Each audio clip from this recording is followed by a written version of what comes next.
Before we dive into this week's episode, let's read our review of the week. This one is from Oko03003, who says, "Such a helpful podcast. 5 stars. I just recently started listening to this podcast. I am so grateful for it. I appreciate that the episodes aren't long and that Patricia breaks everything up into smaller topics. Just what my ADHD brain needs. I've been able to take away so many helpful tips in the last week. Thank you, Patricia." You are so welcome, my dear. And if you, Mama, have not yet rated the podcast, please head over to your app, hit 5 stars, and let me know what you think. Are you overwhelmed by motherhood and barely keeping your head above water?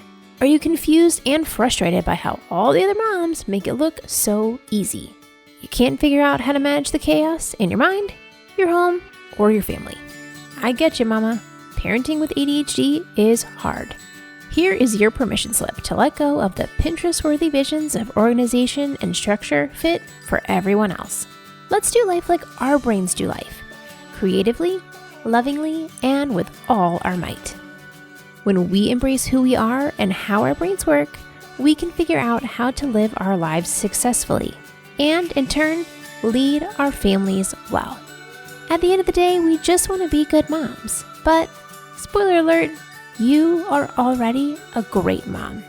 ADHD does not mean you're doomed to be a hot mess, Mama. You can rewrite your story from shame spiral to success story. And I'll be right here beside you to cheer you on. Welcome to Motherhood in ADHD. Hey there, Successful Mama. It's your friend, Patricia Sung. I am so excited to be back here with you in my fancy recording studio, aka my master closet. It has been a hot minute since I have been sitting here on the floor using the kneeling pad for the bathtub as my chair and using my clothing as soundproofing so I try to get the best sound possible. It's been a minute since I've been sitting here on my floor with you. I'll be honest, I didn't think I was going to take that long of a break. When I recorded the last episode in November, I knew that we would need a minute through the holidays, and we were like cleaning up a bunch of stuff in the back end of my business and like creating systems and organizing everything and making sure my new team is fully trained. And you know that moment when you organize your closet and you pull the stuff out and then you look around and you're like, why did I do this to myself? And then you hate every decision you have ever made. And you're like, I have a bigger mess now than I did when I started. That is what I felt like in January when I had pulled all the pieces of my business out on the floor of my closet and realized I still had to put them all back and try to run a business at the same time. And so here we are. I'm now recording this at the beginning of March, like literally like 4 months later. 3 months, 4 months?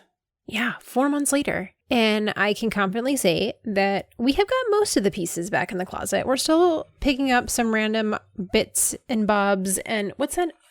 Isn't that what they say in England? Bits and bobs. And trying to find homes for the last few things. But I can say that the project was worth it. I did not feel that way 90% of the time. But you can do hard things too. You can clean out the closet. It will be okay. I survived. And I'm really glad that I'm back here with you.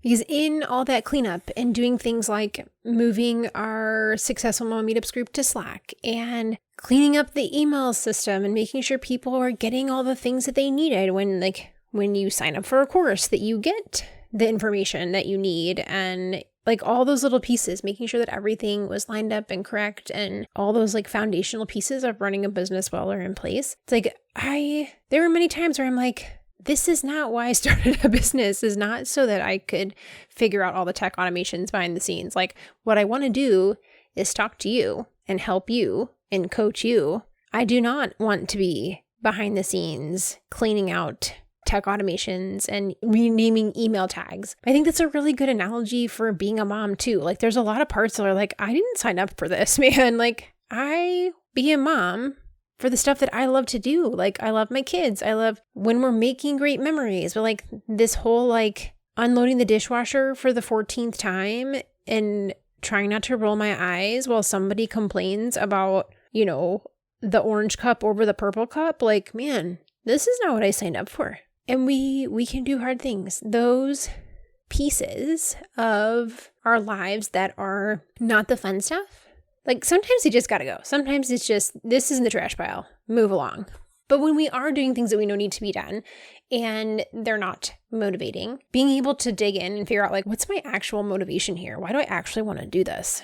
Can make it a whole lot easier, because when we have ADHD and we don't understand the motivation behind something, you're like, why are we doing this? We're not doing it.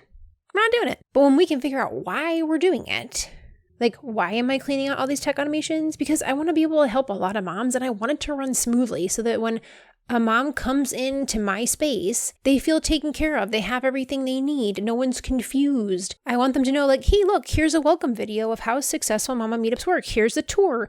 You can click over here and you find this. You go here and you find that. Like, I want you to feel welcome when you come in, and you're not like, I really have to pee and I don't know where the bathroom is and I don't want to bother anybody to ask. Like, I don't want you to feel that way in my house, if you will. Like, I want you to feel super welcome and know where everything is. And that's why I did this big giant project, is because I want, when you enter my space, that you feel welcome and you feel loved and supported and can be successful here. And we can ask ourselves that same question when we do hard things as a mom. Why am I actually doing this? It's not like so that I can have a beautiful magazine-worthy house. And if it is, great. Like, that's your motivation. But if you don't care about the magazine perfect house, why are you bothering to clean off the counters? What's your motivation there? Because you want to prepare great meals for your family because your love language is food and caring for them in that way? Is it because you want to be able to find things so that you're not stressed out when you're trying to find that permission slip? Is it because you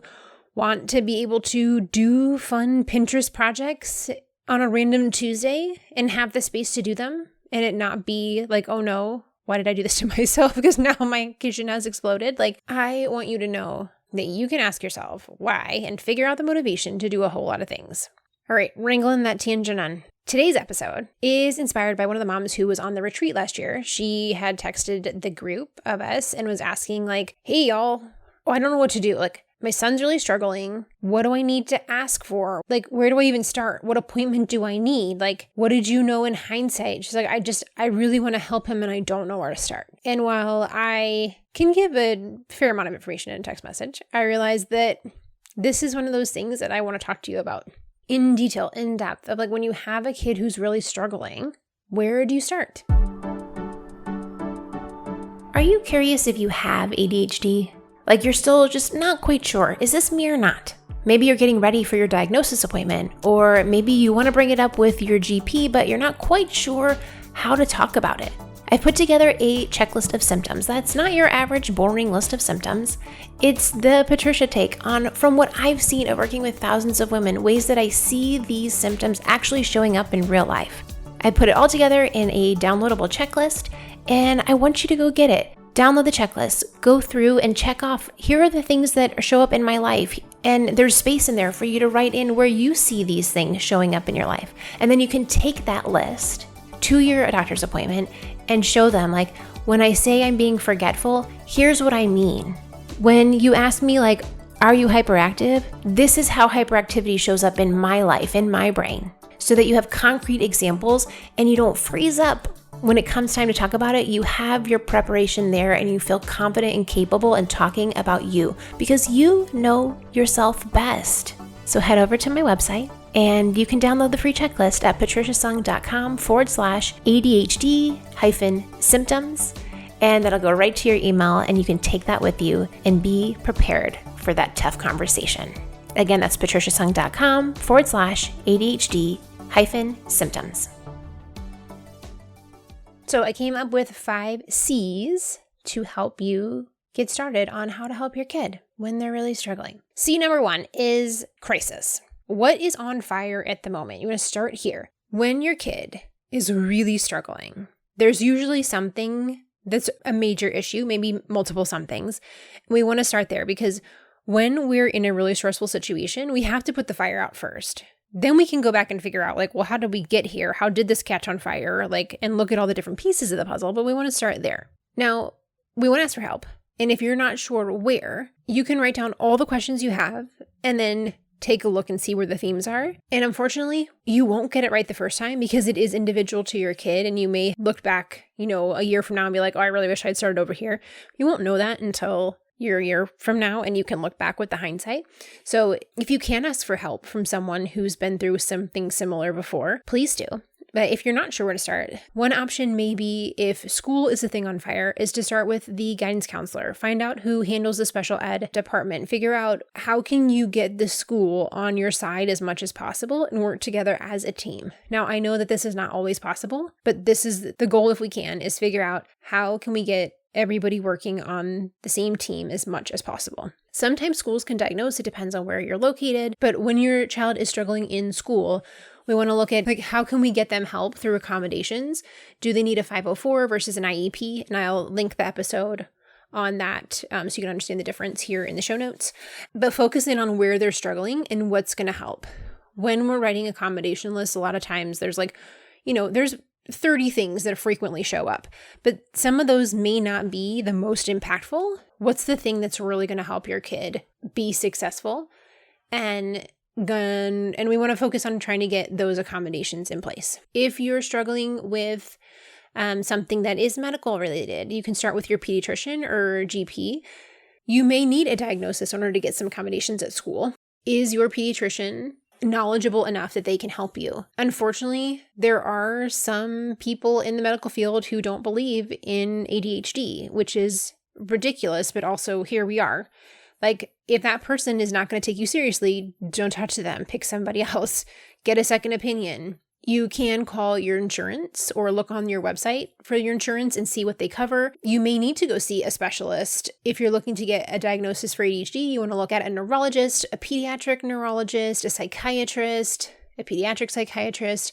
You can also see a psychologist, and some therapists can diagnose, some social workers may work, but those latter ones can't prescribe medicine. So if you're seeing a psychologist, like therapist, social worker, those people can't prescribe medicine. So if that's something that's going to be important to you to have that option, you'll want to make sure that you have that person who is a medical doctor and can do that. You can obviously work, with two people in tandem, but then that's more people to coordinate and more people to schedule appointments with and all that stuff. So, that may be part of your factor in finding the right expert for your kiddo. And then speaking of therapies, once you're figuring out more of what you're dealing with, which unfortunately is not usually one and done. Usually we start to peel back the onion and we're like, okay, we got anxiety on the surface. What's underneath that? Oh, look, here's some ADHD. Oh, let's pull it back somewhere. Oh, we got some depression. Oh, look at this. Now we got some dyslexia.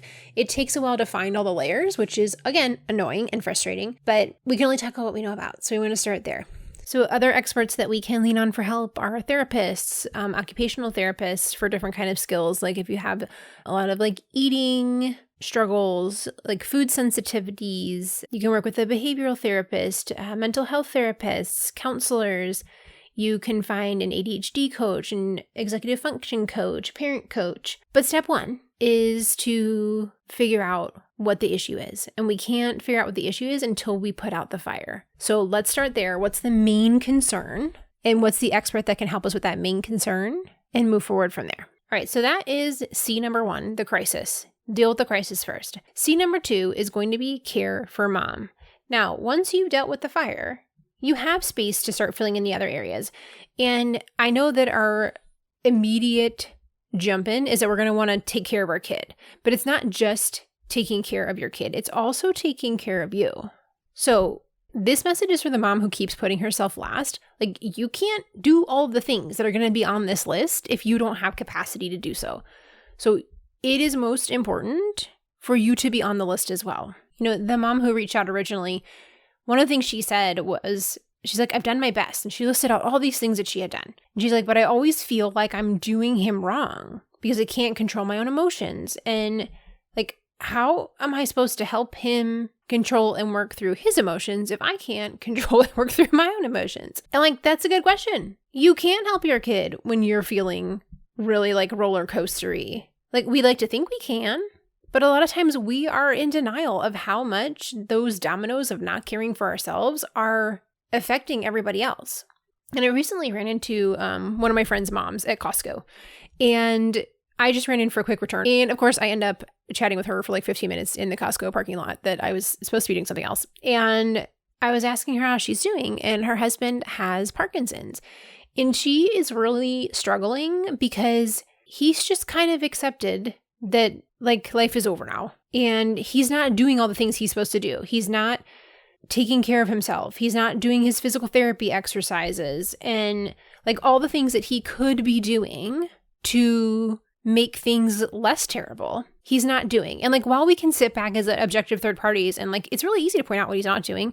And we also get why it's important. Like, it's easy for us outside the situation to be like, well, of course that's important. Like if he's doing his physical therapy exercises, then he can get around by himself. He doesn't have to rely on her to do all of the stuff around the house. He would be more comfortable moving around. Like, life would just be easier when you can move around and do the things for yourself. But when you're in that struggling place, a lot of times we don't realize how much those things matter. It's easy to sit there and be like, my life's really hard. I don't want to do this. Like, I don't want to do my physical therapy exercises and be there like boohooing in self-pity, because that's easier to do than make the hard changes. I get it. Like, I've been there a few times. And it's also hard to see when you're in there how it's affecting everybody else. I'm sure it's a lot easier to ignore than to deal with the fact that now his wife is taking care of all the house stuff. She's his nurse. She almost has to like babysit him because he can't be left alone for long if something happens. Like, she has to do all the cooking. She has to do all the errands. And him not taking care of himself and doing what he could to make his situation better is putting a really big weight on her. When you don't care for yourself, like you're not taking care of yourself, it ripples out into the people around you. And it's easy to see that when we're on the outside. But yet when we as a mom are like, oh, like my family's not getting affected by all that stuff. Like, we think that we're able to like pull it together and that all of these things, like we're able to like keep that stuff in so that it's not affecting our kids. And like, that's not true. That is a lie we tell ourselves, but it's not true. Like, if you have ADHD, there's a good chance that one of your parents had it as well, right? So you know what it's like to have a parent who is unstable, or you have a friend who's like that, or someone in your family, like you know somebody who has an unstable parent, and you know how much that affected them as kids. You know how much it affects them as adults. And like, how much would you have given as a kid to have helped your parent been in a healthier place so that they could have done the things that you wish they would do? Or maybe that's your situation right now where you're like looking at your parent being like, I wish you would do the things so that you would take care of yourself, so that like you're not screwing everybody else up. Them taking ownership of that would have made a huge difference in your life. Or if that's in a friend situation in your friend's life, like, we know this. So I want you to know, like, you can picture what your kid's going to say in 30 years. Like, hey, my mom really struggled, but she worked hard to get out of that bad place. Or like, wow, I really wish my mom hadn't caused me so many problems that I had to go to therapy for so long. Like, no, at no point is your kid going to be like, wow, I really wish my mom hadn't gone to therapy. Highly unlikely. So I don't want you to feel guilty about taking care of yourself, because it ripples out to everybody else. And I'm going to stop talking about this 1C because I got to keep moving, but I'm going to talk about it in an episode coming up, because this is a really important piece of taking care of our ADHD, is taking care of ourselves as a whole. Like, bottom line, I want you to be able to throw all that guilt out the window and know that when you're taking care of yourself, that is part of you having the capacity to be able to take care of your kid, especially when they're in a really tough spot. So I'm putting this as number 2 because I know you're going to ignore me and you're probably going to put it down at like the bottom of the list. But if I didn't say anything, you wouldn't even put it on the list. So hopefully it'll end up somewhere in the middle there. But this is really important for us as moms to hear. And I'm going to keep talking about it because it's been something that has really been on my heart for the last couple months. And this is the first episode that I talked about it. So I'm getting real bossy with you because this is really important that you take care of yourself. And when you're taking care of yourself, that's when you can actually teach your kid how to do the things that they need to do. That's C, number 2. Have you got a child that is too much?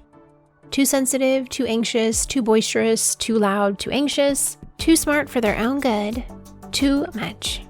I am hosting a parenting workshop for parents of kids that are too much. And it's Donate What You Can, because it's a fundraiser for my kids' school. They lost funding for the GT program for next year, and so a bunch of parents have banded together, and we are raising money to be able to keep that program for our kids. So donate what you can for the Your Gifted Child series. It's a parenting workshop where we are going to cover 3 different topics. There, you can show up live or you can watch the replay. The first workshop is Behind the Brilliance, Understanding and Nurturing Gifted Minds. The second workshop is Gifted and Grounded, Parenting Strategies for Raising Exceptional Children. And the third workshop is Calm in the Chaos, Emotional Resilience for Gifted Families. So if you have a child that is too much, please come join me and donate to a very good cause You can find all the information at patriciasung.com/GT. Those are both lowercase letters, and donate for a great cause, and you get those 3 workshops. If you purchase before the workshops happen, you can attend live, or afterwards, you can watch the replay. So thank you so much for supporting my kids' school, and let's get you some parenting strategies to help you raise your out-of-the-box kid. Again, that's patriciasung.com/GT, both lowercase letters. So we have first the crisis, then 2, we have care for mom, and 3 is care for your child. I'm actually not going to say a whole lot about this category because I already know that you're probably doing 473,000 things for your kid and taking care of them, going to the therapies, conferences with teachers, figuring out the IEPs and the 504s. I know you're already doing all that stuff. Yes, there's more we can learn about it. I'm going to link some episodes in the show notes, but I know you're already doing a lot in that category. So I'm going to go to C number 4, connection. When your kid is really struggling, they need connection more than ever. They won't listen to you if they don't think you care. If they think all you care about is why aren't they doing well in school? Why are you getting in all these fights? Why are you getting zeros? Blah, blah, blah. They begin to tune out a lot of what we're saying. And what they need to hear in that moment is, I love you. I care about you. You can be disappointed in their choice and love them a lot. And they need to hear that. They're I don't have to agree with everything that you're doing in order to love you. I can be really proud of you and want you to make better choices. They need to hear how much you love them, how much you care about them, because otherwise they don't listen to anything else. And if they're in that point right now where they're not listening to anything that you're saying, who else can connect with them? Do you have an important person that you respect and care about that they can connect with? If it's an aunt or uncle, a neighbor, somebody who's a friend of the family, one of the coaches that an activity they're involved in, someone from church, Boy Scout leader, Girl Scout leader, some other adult that you trust that can connect with them so that they have someone to talk to. And if it can be you, how can you spend that quality time with them? How can you be there listening to them without correcting them? Yes, we got a lot to say because we're moms, but how can you spend that time with them where they know you genuinely care? You love them a lot. You want to be there for them. That's incredibly important when they're struggling in a crisis, is knowing how much you and the other people around them love them, care about them, are glad that they're here. And they need to hear that a lot. This one is especially hard for me because I'm not a words of affirmation person. So I have to work on this and make a really concerted effort to say these things out loud. It's really hard for me. So if that's hard for you too, I see you. How can you connect with them in a way that they know how much you love them in spite of whatever else is going on? That really matters. So number 4 is C for connection. And the last C, number 5, is confidence. When kids are really struggling, especially if they're struggling in school or with friends, the things that carry a lot of weight or important to them, they need to have a place where they feel confident. So if they're not doing well at school, what do they do well at? Where can they feel confident? Where can they do well? They need a place to do well. Sometimes that's something that we don't really want them to do, like video games, but if they can feel confident there, how can you nurture that in a safe and healthy way? Where can they feel successful? Where can you boost their confidence in a sport, an activity, music, art, the way that they care for other people? Where can you help them see how they are good at something and their life is just not, if you think about in kid view or teenager view, it's my life is awful and everything's terrible, which I feel like sometimes too. Where can they feel successful and build their confidence so that it's not 100% I am terrible at everything? So to sum it up, when your kid is struggling, we want to look at the 5 C's. What's in crisis? Start there. Next is care for you, mom. 3 is care for your kid. 4 is connection, that they know that they are loved and they are cared for and other people are glad that they are here. And number 5 is confidence. How do we make sure they have a place where they feel successful amongst all of the struggle? So mama, this is a really crappy time when our kids are really struggling. And so I want to give you a big hug and let you know that this is a season. Things will be different soon. But right now in this season, I see you. It's really hard when your kid is struggling and you can't fix it immediately. I want you to know that I'm here for you. I see you. I love you. I'm so glad that you're back here with me today. And I'm giving you big giant hugs. for the week coming up, knowing that you are an awesome mom trying your best, and that's what matters. Motherhood in ADHD.com.